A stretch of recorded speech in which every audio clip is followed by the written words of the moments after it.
नमस्कार साथियों, शुरू करते हैं क्लास 10th का फिजिक्स। और हम लोग 5-5 मिनट करके वीडियो पढ़ रहे हैं और आगे बढ़ रहे हैं, ठीक है। तो सबसे पहले मैं आपको बता दूं कि यहाँ से शुरू अभी हम लोग जो पढ़ने वाले हैं उत्तल दर्पण पढ़ने वाले, ठीक है।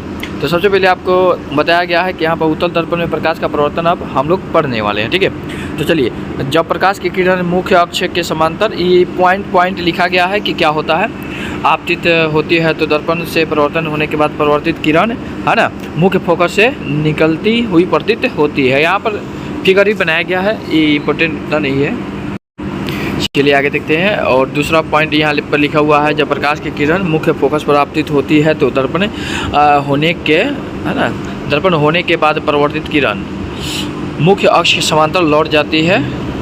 आपतित होती है तो मतलब दर्पण पर परिवर्तन होने के बाद, यार वैसे होना चाहिए। यहाँ पर लिखा भी हुआ है, उसका चित्र भी बना हुआ है। चलिए आगे देखते हैं। 3 नंबर, जब प्रकाश की किरण वक्रता केंद्र पर आपतित होती है तो दर्पण से परिवर्तन होने के बाद परिवर्तित किरण अपने ही पथ पर पुनः लौट जाती है। इसका फिगर भी आपको यहाँ पर बना हुआ दिखाई दे रहा है, ठीक है। चलिए 4 नंबर पॉइंट जो है यहाँ पर, जब प्रकाश की किरण ध्रुव P पर आपतित होती है तो दर्पण से परिवर्तन के बाद परिवर्तित किरण जितना कोण के साथ आती है उतने ही कोण के साथ लौट जाती है। ये जब पॉइंट लिखा हुआ था, ठीक है।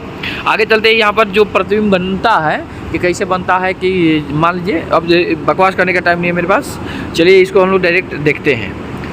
देखिए, जब यहाँ पर लिखा है ना, जब वस्तु को ध्रुव तथा अनंत के बीच रखा जाए, है ना, ध्रुव तथा अनंत के बीच रखा जाए तब क्या होगा। तो देखिए यहाँ पर ध्रुव और अनंत के बीच में एक वस्तु को रखा गया है, तब क्या होता है इसका देखिए। जब वस्तु केंद्र तथा अनंत के बीच में रखी जाए तो वस्तु का प्रतिबिंब ध्रुव तथा मुख्य फोकस के बीच बनेगा, यहाँ पर देख रहे हैं, ठीक है। दूसरा यहाँ पर पॉइंट क्या होगा, प्रतिबिंब का आकार वस्तु के सापेक्ष सीधा तथा छोटा बन रहा है, इसकी प्रकृति काल्पनिक हो रही है, ठीक है। चलिए दूसरा नंबर पॉइंट देखिए, जब वस्तु को अनंत पर रखी जाए तब क्या होगा। जब वस्तु अनंत पर हो, यहाँ पर देखिए, यहाँ पर क्या है, ये अनंत पर है, इसका मतलब ही होता है अनंत पर, ठीक है। तो क्या होगा, तो 3 पॉइंट, इसमें भी 3 पॉइंट लिखा हुआ है। जब वस्तु को अनंत पर रखी जाती है तो वस्तु का प्रतिबिंब मुख्य फोकस पर बनता है, प्रतिबिंब का आकार बहुत छोटा होता है, इसकी प्रकृति काल्पनिक होती है, देखिए यहाँ पर, ठीक है।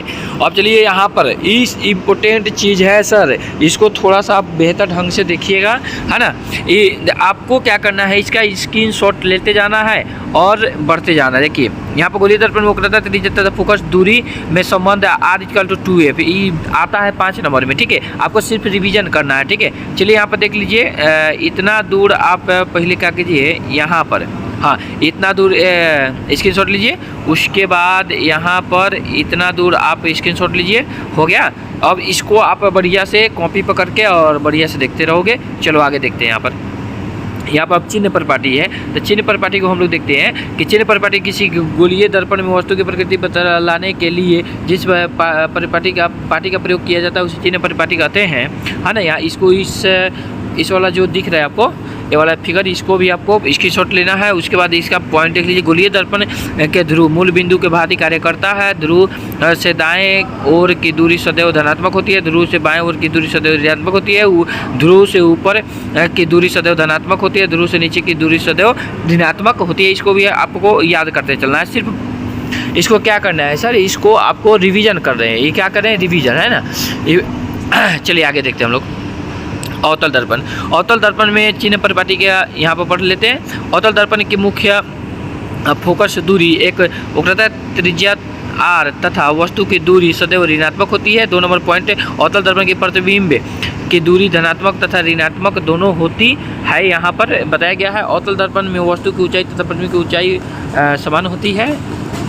उसके बाद चलिए अब देखते हैं उत्तल दर्पण में, है ना, दर्पण की फोकस दूरी तथा वक्रता त्रिज्या तथा वस्तु की दूरी सदैव धनात्मक होती है। ये वाला पॉइंट है, आपको सिर्फ पढ़ते रहना। उत्तल दर्पण की प्रतिबिंब की दूरी धनात्मक होती है। उत्तल दर्पण में भी वस्तु की ऊंचाई तथा प्रतिबिंब की ऊंचाई दर्पण में वस्तु की ऊंचाई h तथा प्रतिबिंब की ऊंचाई h होती है। f फोकस दूरी होती है, r वक्रता त्रिज्या होता है, यहाँ पर लिखा हुआ है। r यू वस्तु की दूरी होती है, v जो होता है प्रतिबिंब की दूरी होती है। गोलीय दर्पण में देखिए 21 को पेज में हमारा ये PDF है, ठीक है। अब हम लोग बढ़ रहे हैं गोलीय दर्पण में, सिद्ध करें कि ये वाला जो 1/f is equal to 1/u plus 1/v, जहाँ f फोकस दूरी, u वस्तु की दूरी तथा v प्रतिबिंब की दूरी है। तो इसका आप ले लो क्या, स्क्रीनशॉट इसका ले लो और पढ़ते रहना इसको उतार के, ठीक है। चलो इसको भी ले लो, ये वाला प्रूव्ड यहाँ पर हो चुका है, ठीक है।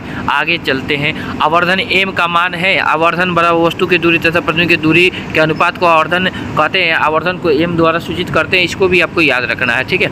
20 नंबर हो गया, लास्ट है यहाँ पर, ठीक है। आवर्धन को यहाँ पर क्या किया गया है, प्रूफ किया गया है। तो इसका स्क्रीनशॉट ले लो, इसको पढ़ते रहो। उत्तल दर्पण में आवर्धन सदैव धनात्मक होती है। अवतल दर्पण में आवर्धन धनात्मक तथा ऋणात्मक दोनों होती है, ठीक है। 21 हो गया। पार्ट 2 हम लोग कल मतलब नेक्स्ट वीडियो में करते हैं। जब तक के लिए जय हिंद, मिलते हैं नेक्स्ट क्लास में।